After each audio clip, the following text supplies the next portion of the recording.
Pues ya estamos aquí con Ricardo Robles y con Malena Cervantes para hablar de esto, de la crisis que está enfrentando el sistema interamericano de los derechos humanos. Pero para contextualizarnos vamos primero, como siempre, a ver unos datos con Paulina.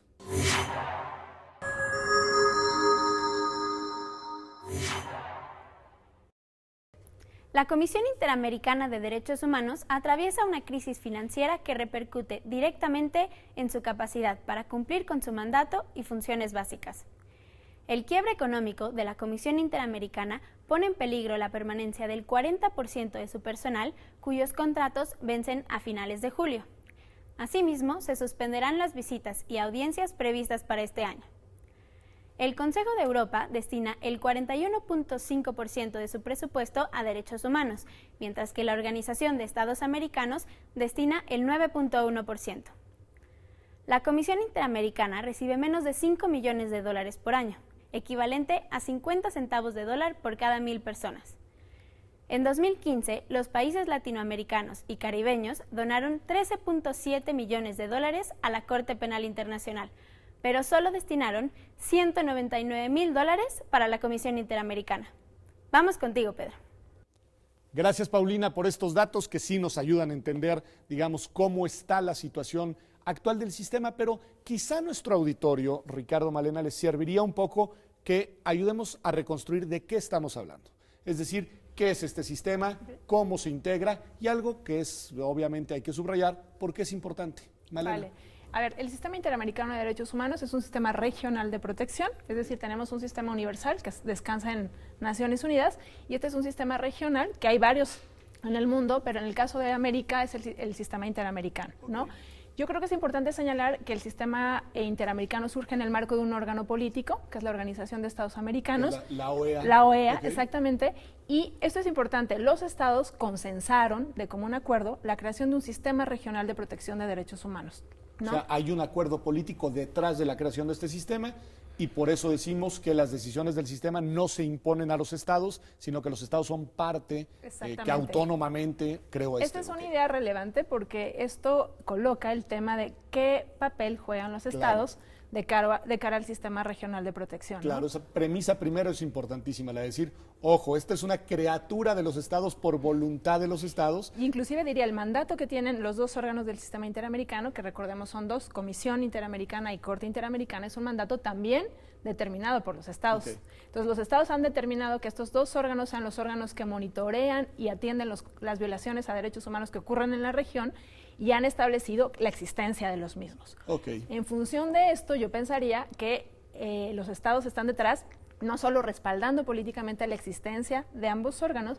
sino también debieran asegurar los recursos económicos para que estos órganos puedan llevar a cabo su mandato. A ver, ahí me detengo en ese debieran asegurar. Es decir, a ver, tenemos dos fuentes de financiamiento para el sistema, eso nos lo explicaba Jocelyn al inicio del programa, una fuente de recursos que proviene de esta Organización de Estados Americanos, pero que es una parte pequeña del presupuesto que requieren para funcionar la Comisión y la Corte Interamericana, y otra parte que proviene de aportaciones de los estados. Nada más que ahí Jocelyn me decía que esas aportaciones son voluntarias. Ricardo, ¿son voluntarias o, como dice Malena, deberían de ser? A ver, ¿cómo estamos por ahí?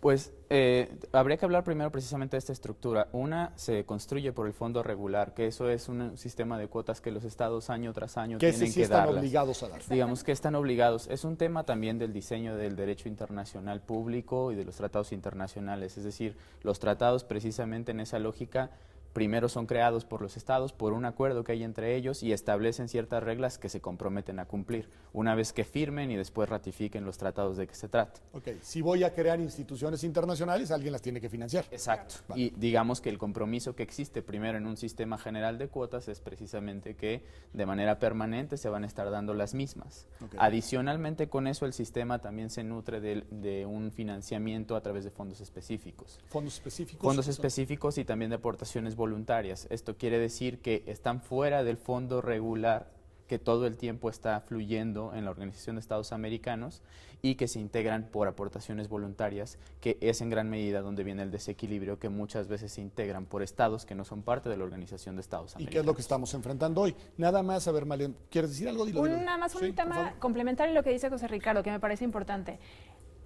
asumiendo que esa es la estructura del esquema de financiamiento del sistema interamericano y sus dos órganos, creo que es importante destacar que en el caso del sistema interamericano, buena parte de los recursos que reciben los dos órganos proviene de los fondos extraordinarios, o sea, de los fondos que estados americanos, estados no americanos e instituciones aportan al sistema. Y esto es relevante porque los órganos funcionan con recursos inciertos, para decirlo de alguna manera. O sea, ¿qué implicaciones tiene esto?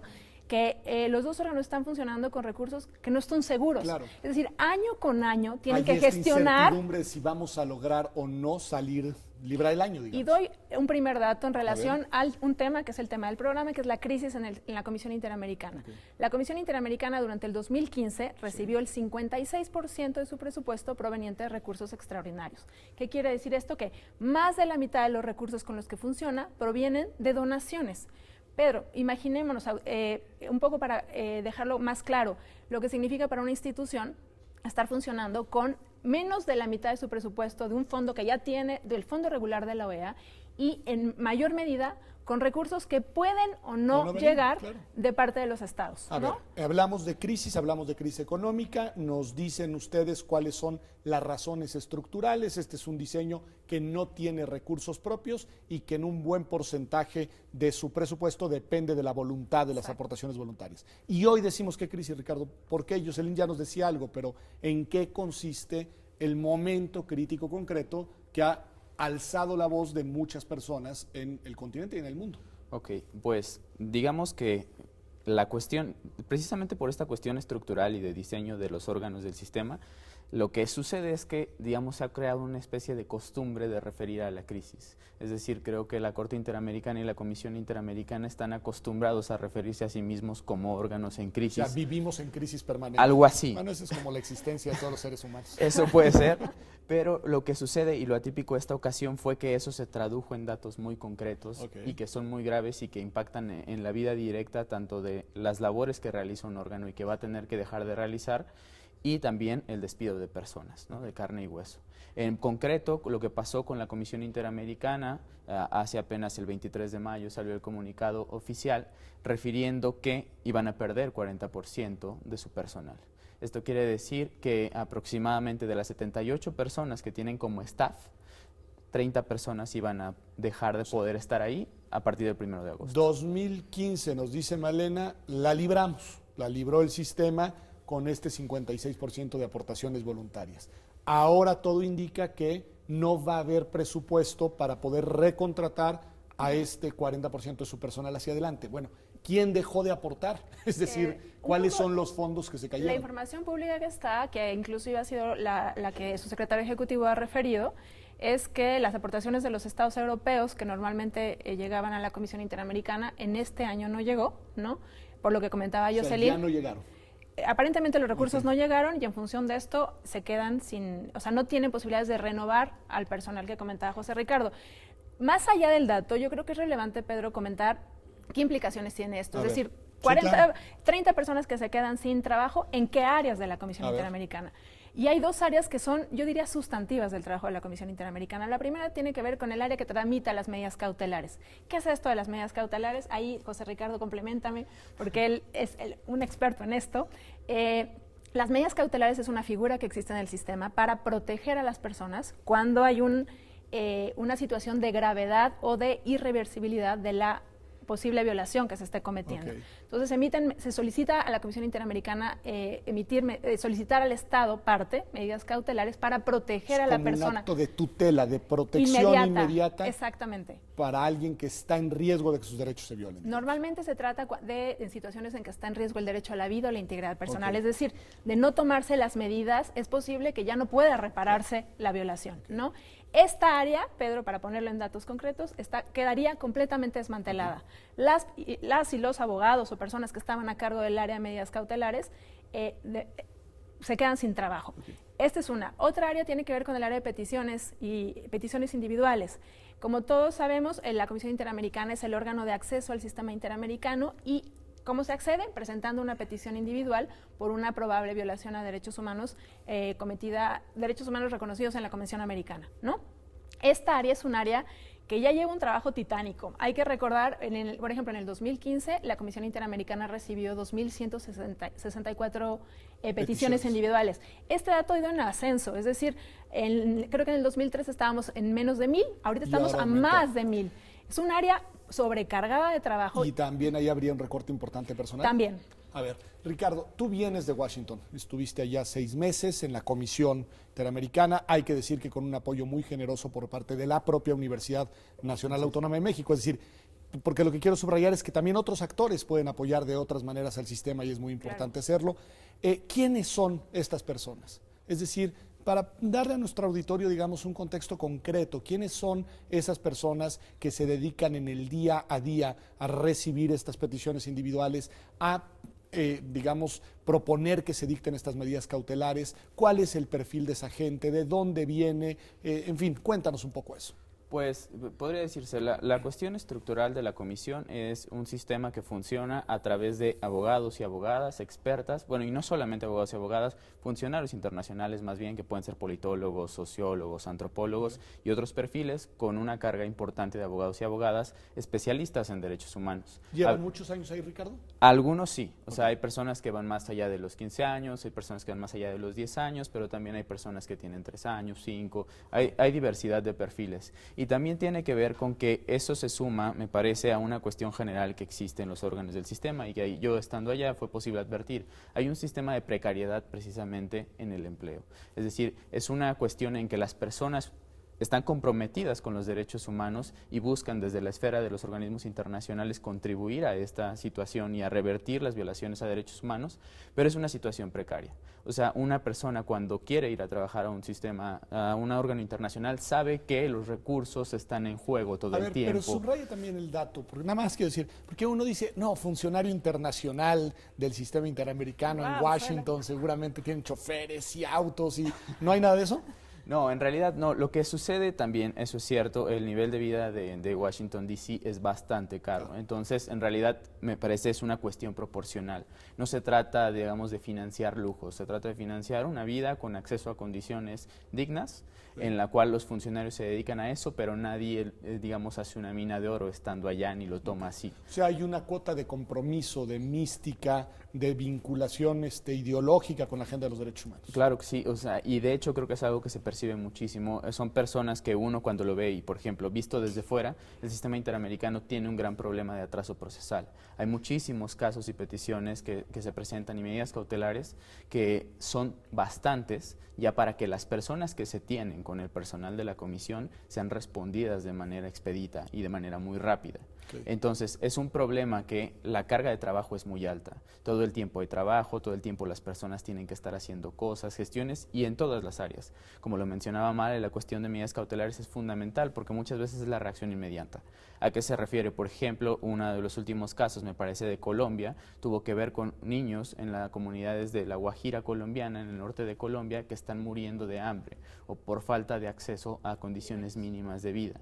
Y una de las últimas medidas cautelares de la Comisión respecto de Colombia fue precisamente para hacer que el Estado colombiano respondiera ante esa situación. Tan es así, el caso Ayotzinapa, tan sonado aquí en México, es el resultado también de una medida cautelar. Entonces, a ver, ok, me queda clarísimo, Male, la importancia de la Comisión en su conjunto para nuestros derechos humanos, para el de todas las personas en la región. Me queda claro la relevancia de estas dos áreas que podrían quedar en estos días, digamos, desamparadas y pues sin el personal necesario para funcionar. Pero hay una dimensión política que quiero preguntarles a ambos. ¿Cómo es, Jocelyn algo nos decía al inicio, cómo es la lógica de la relación entre los estados y el sistema? Ya me dijeron ustedes, bueno, deberían de estar los estados obligados porque ellos crearon el sistema, hay tratados internacionales, dice José Ricardo con toda razón, a los que hay que honrar, el tema, diríamos nosotros, es muy importante, pero hay una relación de tensión ineludible, porque el sistema lo que se dedica a hacer es precisamente señalar casos como este de Colombia, como el de Ayotzinapa, como tal, y decir, hey, Estado, tú estás violando derechos humanos, y al mismo tiempo quiero que me deposites una aportación voluntaria para poder subsistir. ¿Cómo interpretamos tocas un tema, Pedro, centralísimo en este debate del sistema regional. Y yo lo digo, una paradoja del sistema regional, que creo que no es particular del sistema interamericano, pero que en el sistema interamericano es muy evidente. Los órganos de garantía de los derechos humanos son, por decirlo de alguna manera, incómodos para los estados. Okay. ¿Por qué razón? Porque los órganos de garantía van a estar monitoreando la situación de los derechos humanos en los países y señalando y exigiendo a los estados que sus actuaciones sean conforme a derechos humanos. Y cuando no lo son, señalando que se violentaron obligaciones internacionales de protección de los derechos. Y al mismo tiempo, estos órganos son financiados por los estados. ¿Qué genera esto, Pedro? Yo lo llamo un efecto perverso, porque motiva a los estados a, en aras de debilitarlos, no financiarlos. A mí me parece, digamos, muy lamentable, porque al final yo creo que el sistema interamericano, en particular, a través de la Comisión y la Corte, han contribuido en mucho a las democracias que tenemos, ¿no? Y a fortalecerlas en función de cuando ubican violaciones, para que estas violaciones no sigan ocurriendo.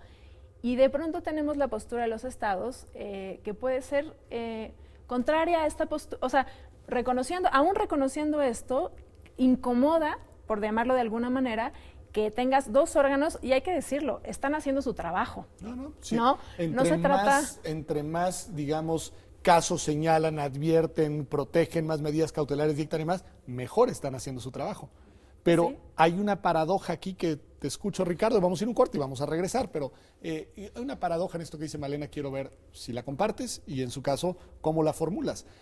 Porque la paradoja sería que quizá cuando hay una mayor crisis de violación de derechos humanos, el sistema entra en crisis. En cambio, cuando la situación más o menos está tranquila, pues el sistema se fortalece porque a los estados no les genera problemas. ¿Qué dirías de esto, Ricardo? Pues yo comparto la paradoja, también comparto que creo que es algo que no se agota en el sistema regional. Me parece que ese es el incentivo de diseño del derecho internacional público en general. Tú tienes estados que son los que determinan la creación de organismos que están creados para vigilar el actuar de los estados y que en la medida en la que vigilen y hagan notar los errores de los estados, muchas veces eso te genera una falta de financiamiento y al final el sistema no se mueve.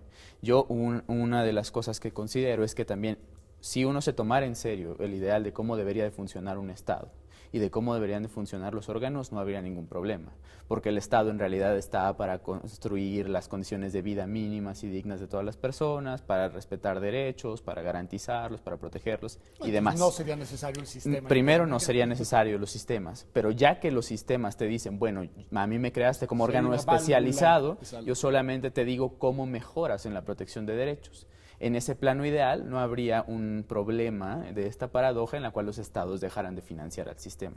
El problema es que creo que estamos muy lejos de eso y que a veces creo que la implicación política de que los órganos del sistema interamericano salgan a decir que los estados están incumpliendo con sus obligaciones, eso todavía sigue siendo una molestia para los estados. Y yo creo que lo va a seguir siendo siempre. Ahora volvemos, porque lo es para los estados como esos entes abstractos, pero para los gobiernos que son, digamos, actores más específicos. Y quiero que reflexionemos de eso, porque también me gustaría que en algún momento hagamos una valoración de cuáles son esos estados que hoy no están queriendo apoyar y cuál es la postura, por supuesto, del Estado mexicano frente al tema. Pero damos un corte, esto es Observatorio, ya regresamos y seguiremos hablando de la crisis del sistema interamericano de los derechos humanos. Ya volvemos.